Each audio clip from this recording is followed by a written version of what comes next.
Okay, in a previous video we examined the reactions of the tricarboxylic acid cycle, and now we need to look at the regulation of cycle activity. Regulation occurs at several different steps, and the first step we're going to investigate is the pyruvate dehydrogenase enzyme. Now this enzyme is not actually part of the TCA cycle. This is the step in between glycolysis and the TCA cycle. And this enzyme is responsible, of course, for converting pyruvate into acetyl-CoA.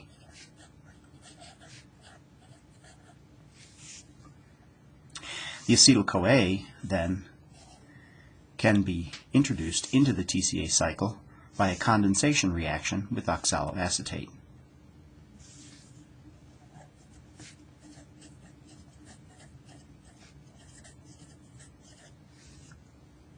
Now this enzyme, pyruvate dehydrogenase, is an excellent point for regulation because it is involved in a very important reaction generating acetyl-CoA.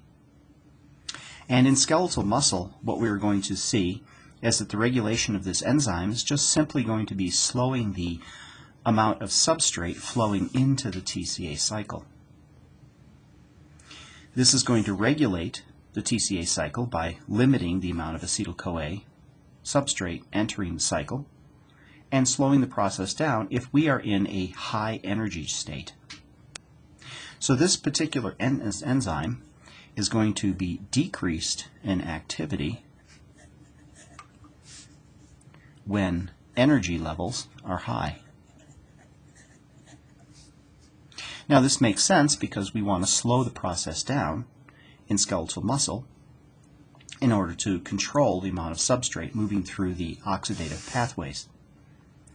Now when we turn our attention to the liver, hepatocytes, this is going to be an even more important reaction because this will allow us to take pyruvate in the liver, and instead of producing acetyl-CoA when energy levels are high, we will be able to convert the pyruvate into oxaloacetate and then on to gluconeogenesis. But we'll get there when we talk about the liver. So how is PDH regulated? Well, recall that there are three subunits to the PDH enzyme.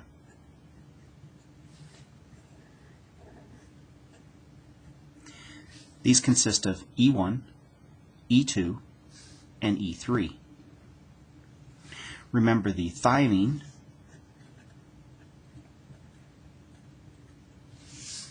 cofactor associates with E1 and mediates the decarboxylation reaction to place an acetyl group on the pyruvate,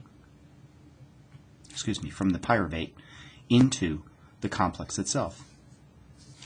E2 has the lipoate functional group, and this will be transferring the group from the thymine residue onto the lipoate for further processing and generation of acetyl-CoA. Finally, E3 has our flavin adenine dinucleotide cofactor, which will perform the redox reaction to regenerate the lipoate to continue the enzyme. Now, under conditions of low energy state, we can assume that this enzyme is in an active state. Active means it is continually processing pyruvate into acetyl-CoA. Now, in order to regulate this enzyme, we are going to call on an accessory enzyme. And what this accessory enzyme is going to do is it's going to convert the pyruvate dehydrogenase complex into an inactive state.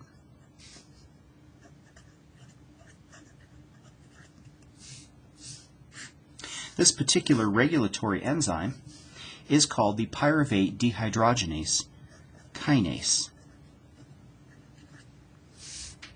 So this is an associated regulatory subunit that is going to be taking ATP and using the energy of ATP to phosphorylate the E1 complex. When the E1 subunit is phosphorylated, it becomes inactive. The kinase is actually able to perform multiple phosphorylation reactions to ensure proper regulation of the pyruvate dehydrogenase complex. Now then, the question is when would you want this regulated? When would you want the complex of PDH to be inactivated?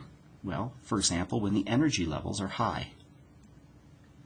Now, because we are in the cytoplasm, in the mitochondrial matrix, the most important energy molecule that we are going to have is NADH. Recall that the job of the TCA cycle is to generate lots of NADH. So as our energy levels rise, the NADH concentration begins to increase because we are generating more energy. This will stimulate the kinase activity of PDH. By activating the kinase, we will increase the phosphorylation of the E1 subunit and inactivate the enzyme. The other factor that will increase the kinase activity is the concentration of acetyl-CoA.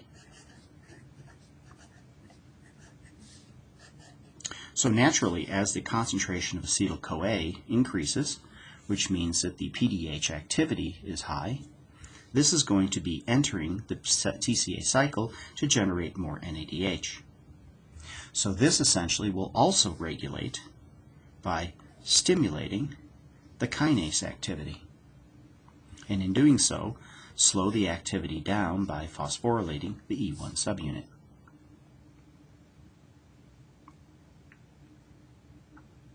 Now, when we reverse the process, for example, when NADH levels begin to decrease, that means that we will have an increased concentration of NAD,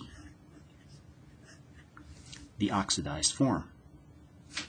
This increase in NAD will inhibit the kinase activity. By inhibiting the kinase activity, we can reduce the phosphorylation of E1 and slow the inactivation of the dehydrogenase complex. Likewise, as the enzyme is slowed because of the kinase, our acetyl-CoA levels will begin to drop. That means that pyruvate, the substrate, will increase its concentration. Pyruvate, increased concentration, will also serve to inhibit the kinase activity, therefore leaving the dehydrogenase complex more in an active state. Now then, the question becomes, once you have phosphorylation on the E1 subunit, what removes the phosphate in order to reactivate the enzyme?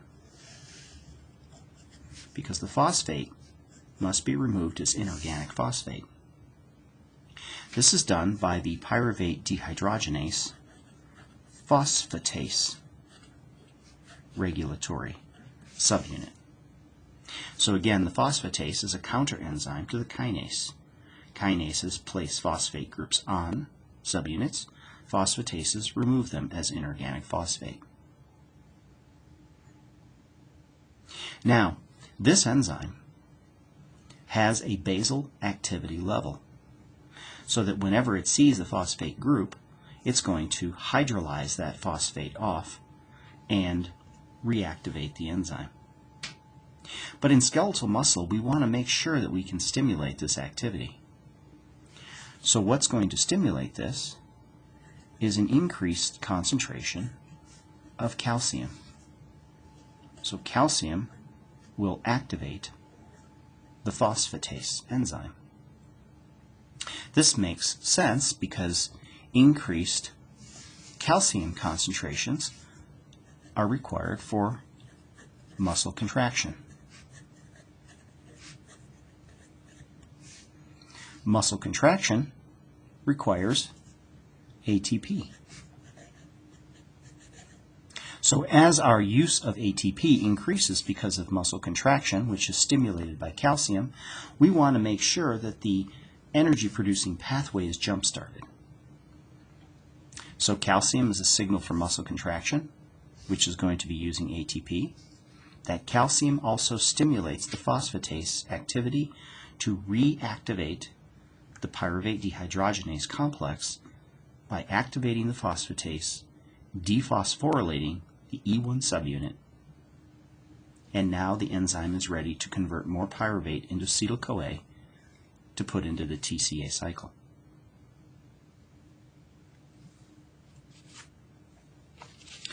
The next step of regulation of the TCA cycle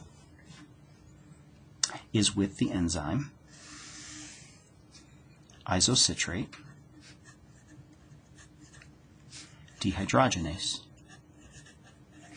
So now, this step here, we are actually in the TCA cycle.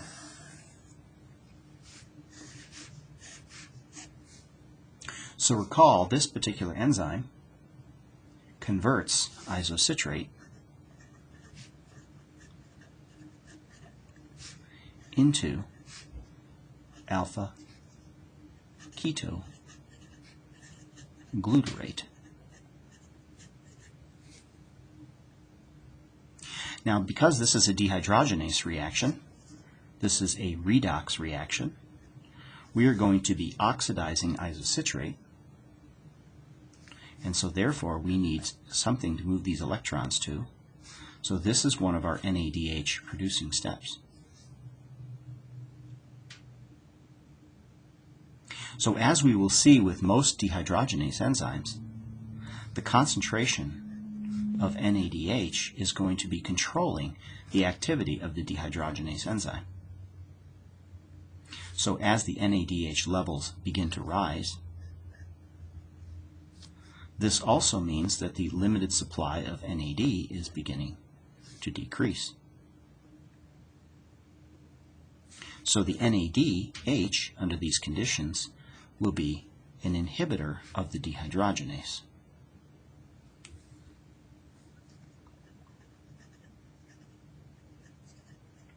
So again, as our energy levels rise, we want to slow the cycle down. So we see that NADH is controlling PDH activity back here, but it's also controlling enzymes within the TCA cycle itself. NADH is the proper regulator, the most effective regulator, because this is the energy-carrying molecule in the matrix of the mitochondria. The next step of regulation is the enzyme alpha-ketoglutarate dehydrogenase.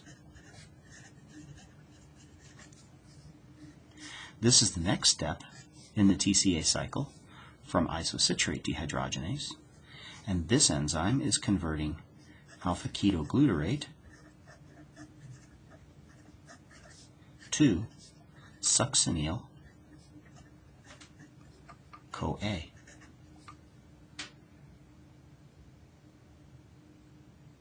Now recall, this enzyme is very similar in structure to the pyruvate dehydrogenase enzyme, in that it requires thymine, lipoate, and FAD to perform this reaction.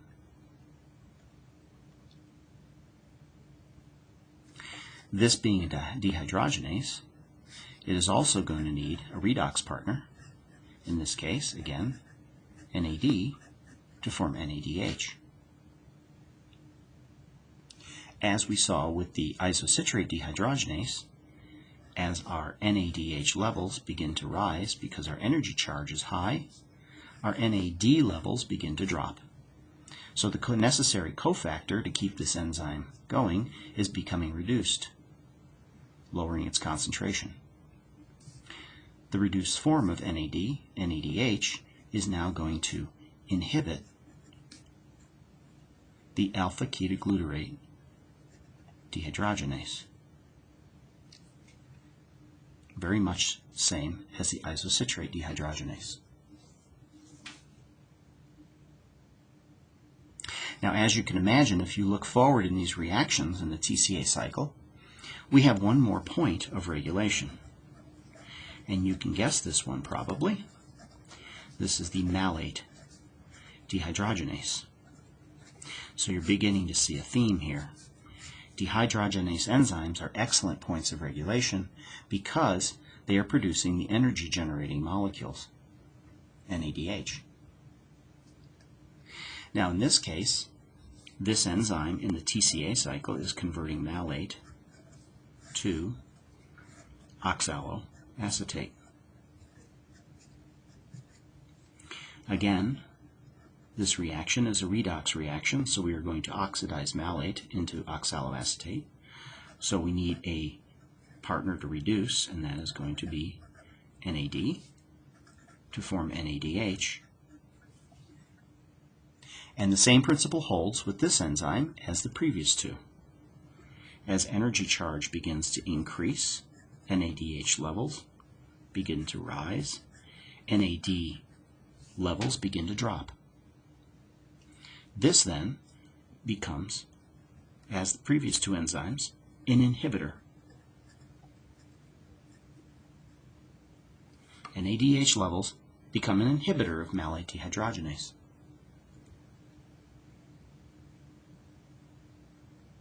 Now, one point to note on this is that the forward reaction from malate to oxaloacetate, the standard free energy of this reaction is a positive 7.1. The previous two reactions, this reaction, standard free energy, is a negative 8.0, and this reaction, standard free energy, is a positive 1.5. So these reactions are moving forward because of the substrate-product relationship. As the TCA cycle is progressing, the product of this reaction is disappearing. Substrate continues to flow into the TCA cycle so that now the concentration of product over concentration of substrate remains small. That gives us a negative free energy change to keep the cycle going. What about malate dehydrogenase? The standard free energy is a positive 7.1. This is extremely large and a very difficult barrier to overcome. If you look at this reaction carefully and think about it, the reverse reaction from oxaloacetate to malate is actually very favorable because its free energy change is negative 7.1. So the tendency of this enzyme is wanting to go backwards. But if we go backwards on this reaction, we cannot progress through the TCA cycle. We cannot come back to oxaloacetate to begin another round of the cycle. So this reaction, in spite of this high standard free energy change, needs to move in this direction. And the reason for this is the reason it does is because the oxaloacetate condenses very rapidly with acetyl-CoA to form citrate. So what this in essence means is that whenever oxaloacetate is formed from the redox reaction of malate, the oxidation of malate, it is going to be condensing with acetyl-CoA and disappearing into forming citrate. So this means that our product concentration of this reaction is going to be remaining near zero. And recall that our true free energy change is our standard free energy plus gas constant times temperature and the natural log of the concentration of product over the concentration of substrate. So this reaction is reflected in our thermodynamic calculation. Even though we have a large positive standard free energy change, our product of this reaction, oxaloacetate, remains near zero because of the condensation of acetyl-CoA. If this number, this quotient, remains near zero, the natural log of that will be a very large negative number, overwhelming the positive nature of this particular reaction in this direction, giving us a negative delta G to keep the malate dehydrogenase reaction continuing.